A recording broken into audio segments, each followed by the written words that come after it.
Hey everyone, I'm Laura Gadenik. I'm an astrologer and a therapist, and I'm here to give you the astrology for the weeks of May 18th through the 31st, 2026. So we just had Mercury move into Gemini and make a conjunction with Uranus, and you're likely still feeling this. Mercury represents the mind, how we communicate and think, how we plan, and Uranus is newness, change, innovation, revelation, revolution. So pay attention to your thoughts around this time. You might have new ideas, new ways of thinking, new insights. You might change your mind about something. You might have conversations that are surprising in some way, or that might eventually lead to something new. Because this is a conjunction, it's sort of like a new moon, which tends to grow over time as the moon progresses through its lunation cycle. Whatever it is you planted at that new moon, hopefully, or the idea is that it grows throughout the lunar cycle or throughout the month. So similarly, pay attention to the conversations you're having around this time. And also yesterday on Sunday, the 17th, those might come to some sort of, there might be something connected to those conversations that build to something more significant a little later on. So we're buzzing with new ideas, new ways of thinking about things, maybe new information, maybe changing our minds about things, or changing the ways that we're conversing with people or ideas that we have. So that's definitely still in effect, and will continue to be in effect later in the week, as well as the sun heads into Gemini on the 20th and forms that conjunction with Uranus on Friday the 22nd. So this is a week of change, of new ideas, of new ways of looking at things. But it's more, think about it as more of a seeding moment. It might not be fully, you might not fully recognize what is changing or where you are making shifts, because it's a new moon moment and it's not fully recognizable yet. On Tuesday, or actually Monday the 18th still, which is today, Venus heads into Cancer and Mars heads into Taurus. So Venus in Cancer, this is really, really lovely. She is now co-present with Jupiter, the other benefic planet. So whatever part of your chart that contains Cancer, this part of your chart is going to increase in sweetness, in good things, in pleasure and joy and cohesiveness. Maybe opportunities present themselves. Venus is a planet about connection and pleasure and relationships and sweetness, and Jupiter expands. Jupiter brings new perspectives. Jupiter brings opportunities. So it's like a double whammy in this part of your chart of goodness and things growing and expanding. Mars heading into Taurus is not as amazing, I will say, as Venus going into Cancer. Mars is a little bit uncomfortable in the sign of Taurus, and that's because Mars in Taurus is in Venus's sign. Venus and Mars are two opposite archetypes. Venus wants togetherness, cohesion, relationship. Mars wants separateness. Mars is the god of war. Mars does not care about cohesion. And Taurus is a sign that very much so cares about harmony, peace, things being sweet and lovely, because it's a Venus-ruled sign, and that's just not Mars's thing. So Mars in Taurus is a bit uncomfortable. And as Mars moves into Taurus, it's making a slow square to Pluto, which will be in effect on Monday the 25th. So we're going to be kind of feeling this all week as well. There might be tension growing around something you might be frustrated with, something that that you're not pleased with, that you want to be different. And Mars in Taurus, Mars represents our anger and how we take action on things. And Mars in Taurus can be a little bit passive, can be a little bit indirect, and is not fully comfortable with anger or with, going fully after desire, something that Mars wants, theoretically speaking. So just think about over the course of Mars's stay here, which will be about 6 weeks, it's a good time to just think about what are the ways that you maybe don't go after what you really want, or don't express something that is upsetting to you, or what are the ways that you bypass your anger? How can you integrate it consciously and in a healthy way? Now, I'm definitely not saying that it's a good thing to just outburst and, just like let your anger out in a violent or unhealthy way. But something that can happen with a Mars square Pluto is that anger that is not dealt with appropriately, that's not acknowledged or felt, can come out in sideways ways.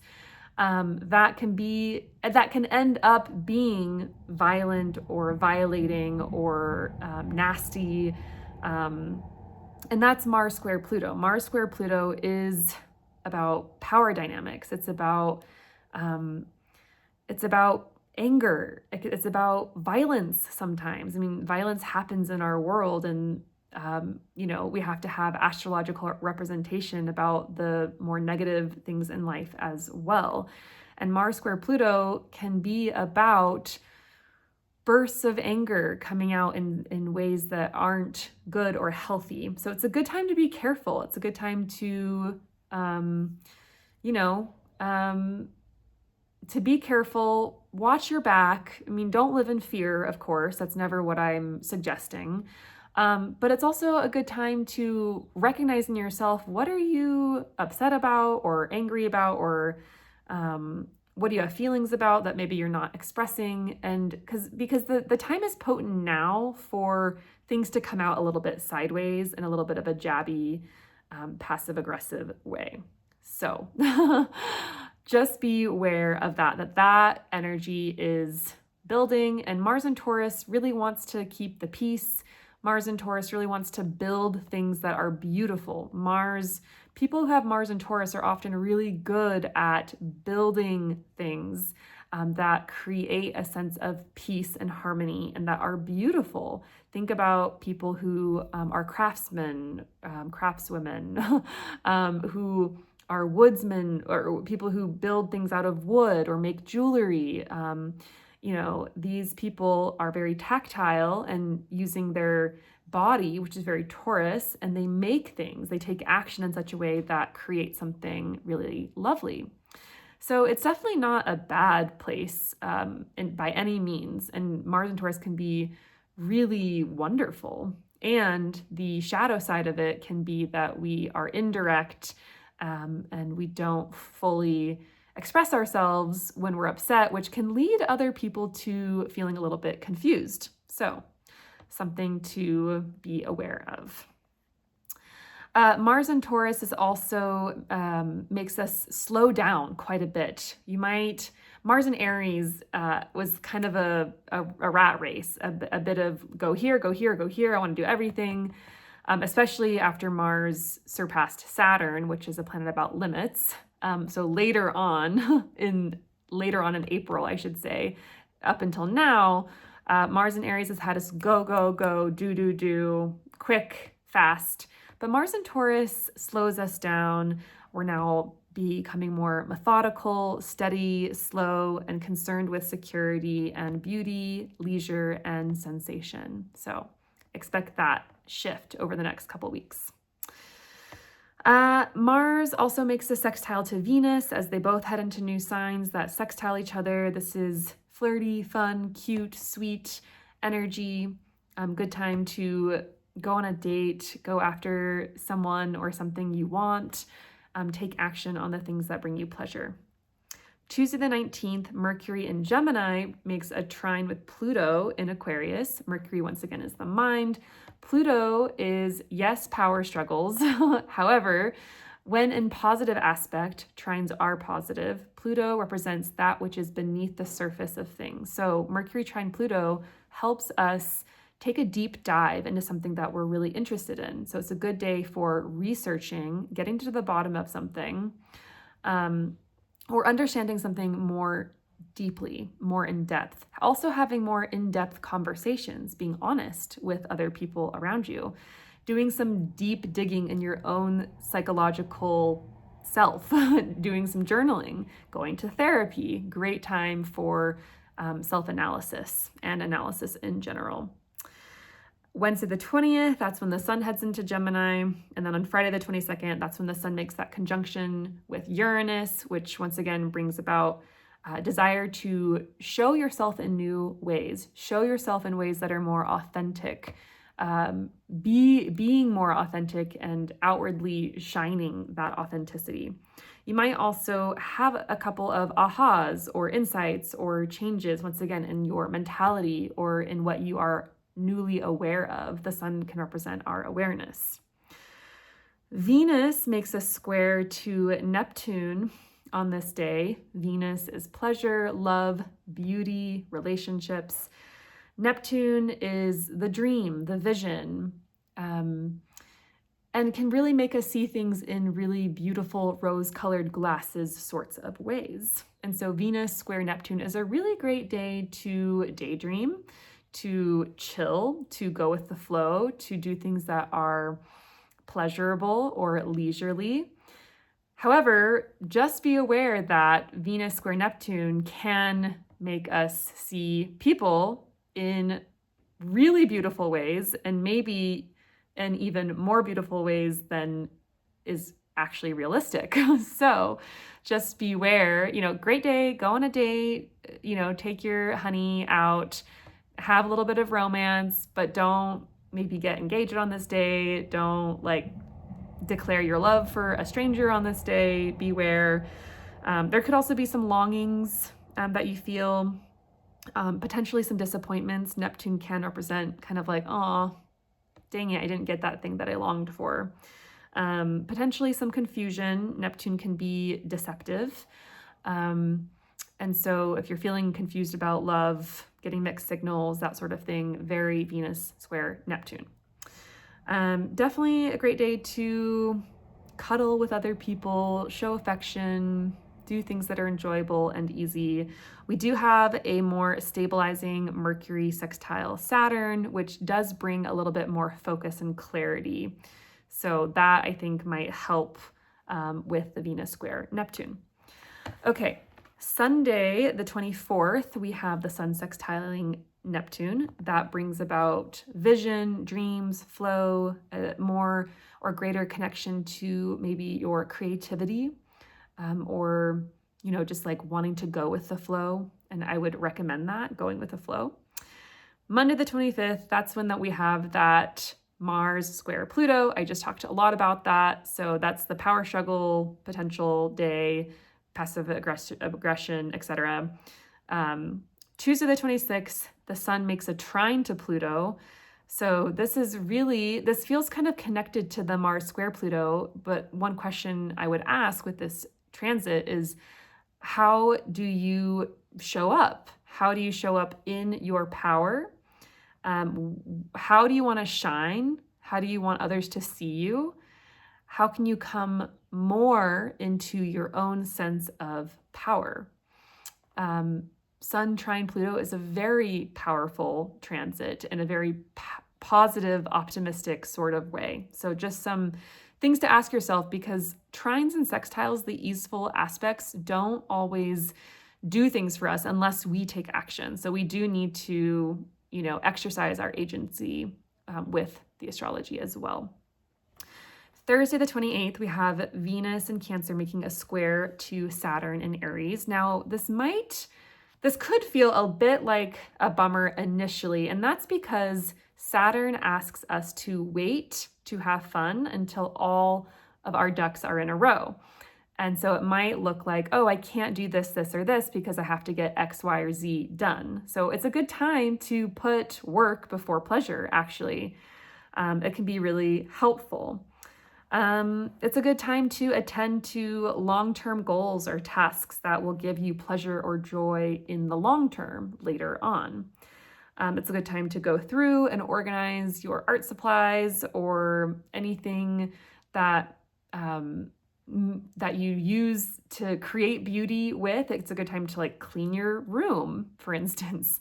That's a note to myself. Because the space that you're in can really impact your psyche, and making a space more beautiful, which requires work and effort, Saturn, can bring about Venusian results: beauty, leisure, peace, and pleasure. Your relationships, this is a great time to clean them up, right? Saturn is like, okay, what's not going to work? What's going to work? What are my boundaries? Saturn is a planet about boundaries. What do you want to stop doing in your relationships, and what do you want to keep doing, right? Declutter. Think about this aspect as a declutter day, and you'll notice this also a couple days before and potentially a couple days after Thursday the 28th. Beware of sensitivity to rejection. If you feel like you're being rejected by someone, or you don't, someone says no to you if you ask them on a date or whatever, just know that they're not right for you. Venus square Saturn is indicative of, it's either not the right time, place, or person. It's just not the right time. Or not the right person, right? So beware of taking that personally. And beware of being sensitive to rejection. It's okay to be sensitive to rejection. We all are. It's probably a very human experience. And we have some agency and choice over how we view the situations that we find ourselves in. So we have power here. This could be one way that we come into our power with that Sun trine Pluto.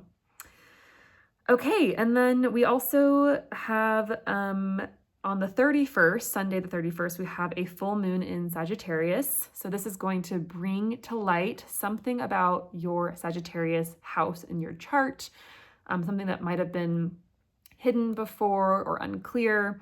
And this is really lovely because the ruler of this full moon in Sagittarius is Jupiter, who is currently in Cancer, a sign that Jupiter is exalted in, that Jupiter does really, really well in. And so this feels like a really nice moment, like a really, thank God, like end to this week that's been maybe kind of intense with that Mars square Pluto happening. This feels like a breath of fresh air, like a new perspective, like an opportunity that's being revealed, like something, like a fullness is there, maybe really great day to think about what you're grateful for. Jupiter and Sagittarius, these are two, Jupiter is a planet, Sagittarius is a sign, ruled by Jupiter, both very indicative of gratitude, hope, faith, the feeling that things are going to be okay. And so a great day to really reflect on what's going well in your life and what are you grateful for. So that's the astrology for the next couple of weeks. If you find this helpful, please like, subscribe, comment. Would love to hear from you. I'm also available for astrological readings if you are interested in how this astrology or astrology in general fits into your personal life in a more specific way.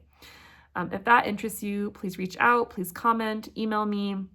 My website is lauragadenic.com. My email is consultation@lauragadenic.com. And otherwise, I will be back in a couple of weeks with another astrological update, and I hope you stay well. Take care.